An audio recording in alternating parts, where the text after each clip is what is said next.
Hi guys, in this video I will show you how you can create a decorator that can be applied to any function or class method, and it will return back the time required to run that function, also with the starting and ending time.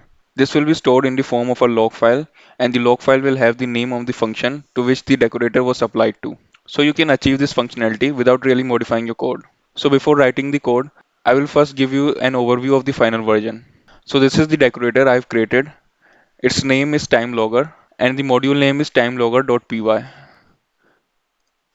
So there is an example Python file that I have created, and from timelogger module I have imported the timelogger decorator. This file has an example of function and a class. Notice that I have imported time also and used time.sleep method in functions and classes to simulate the working of a real function or class. So in the function example, I have applied timelogger decorator to say underscore hi function and say underscore hello function. Notice that I have not given any location here, but in the case of second function, I have given the location, example location. So whenever you will not provide a location, the timelogger will automatically create a location named generic logs and store the log file in that location. Here I have called the function. In this class of employee, I have two class attribute named as name and age. So the first class function print underscore name will print the name of the employee, and the second function print underscore age will print the age. Here I have given the same location of employee to both the methods. So let's run the program. You can see that the function ran and all the things are printed. So whenever the directory was not already present, the directory will be created. And you can see that our logs directory has been created here. Let's click on that. So in the first example, I have not given any location. So the decorator automatically created a location named generic logs and stored the log file. Notice that the name of this log file is same as the name of this function. Let's click on this log file. And you can see that here it says say underscore hi, which is the name of the function, ran in 2.009 seconds along with the starting time and ending time. Same is the case for second function. You can see that the name of this log file is say underscore hello and it ran in 1 second, which is due to this statement. And in the class example, we have given the location of employee. So the decorator have created a directory named employee and stored the logs in it. So the first function was print underscore name and the log file for that is present here. It ran in 1 second. And the second function was print underscore age, which was set to run in 3 seconds. So let's check that. You can see that the print underscore age ran in 3 seconds. So you can see that how powerful the decorators in Python are.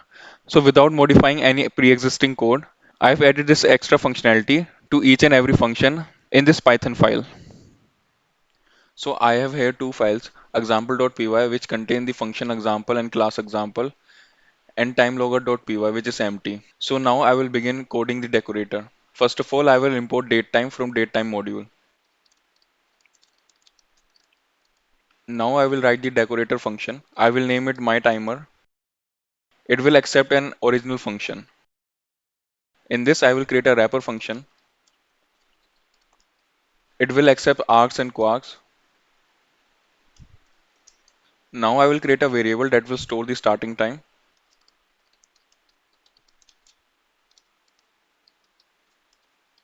Now I will create another variable that will store the current timestamp in seconds.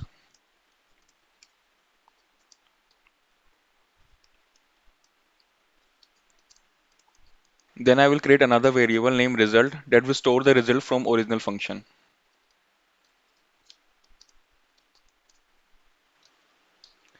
And pass args and quarks. At this moment, the original function has completed its functioning. So now we can store the end time.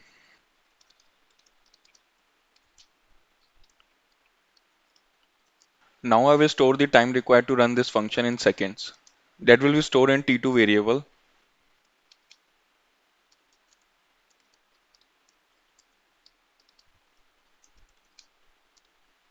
For the time being, let's just print all these variables.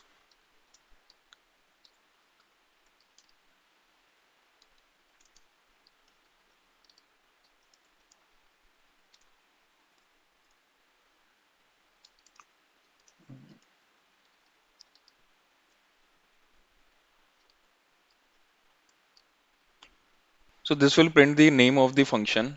And then this round method will tell the time in seconds required to run this function. and it will be rounded to 3 decimal places.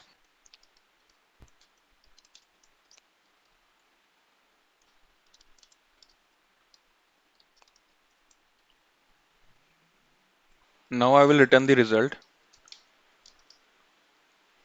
and then return the wrapper. So now let's import my timer decorator in example.py file. From time logger, import my timer. Now let's apply this timer.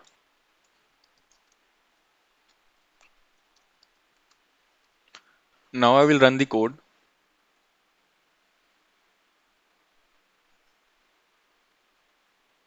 You can see that the statement has been printed. C underscore high ran in 2.013 seconds with the starting date and the ending date. Same is the case for second function C underscore hello. It ran in 1 second with the starting and ending date. Now I will import OS and logging for creating directories and log files.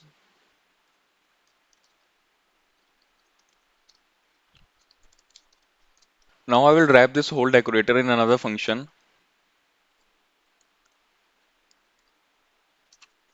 which will be named as time logger. It will accept one argument named location, and I will provide the default location, that is generic logs.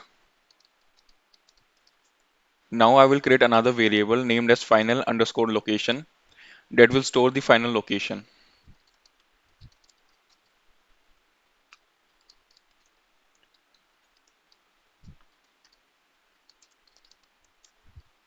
So now I have joined logs directory with the location provided by the user. Remember, all these directories will get formed if they are not already created.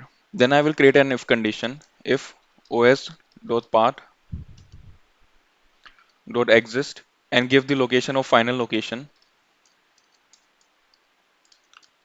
is not true. So this if condition will only run when this path is not already present. Now I will print a statement. Directory does not exist, creating directory. And after that I will create the directory. So this will create the directory if not already present. Now I will create the log file using logging.baseconfig and give the file name. So basically here I am giving the file name as the name of the function and also providing the full path with final location and level equal to logging.info and force equal to true. Instead of printing, I will change it to logging.info. Now finally I will return from my timer function. With this the decorator is completed. Now let's check it. I will change my timer from time logger and here also. Here I will not give any location, but in this case I will give another location. Location equal to example location. Now I will run the code. You can see that the decorator created a directory named logs and the logs are present as per the location. So that's it guys. I hope you like the video. Please like, share and subscribe and I will see you in the next video. Close my eyes and drown out sound. It's my only solution.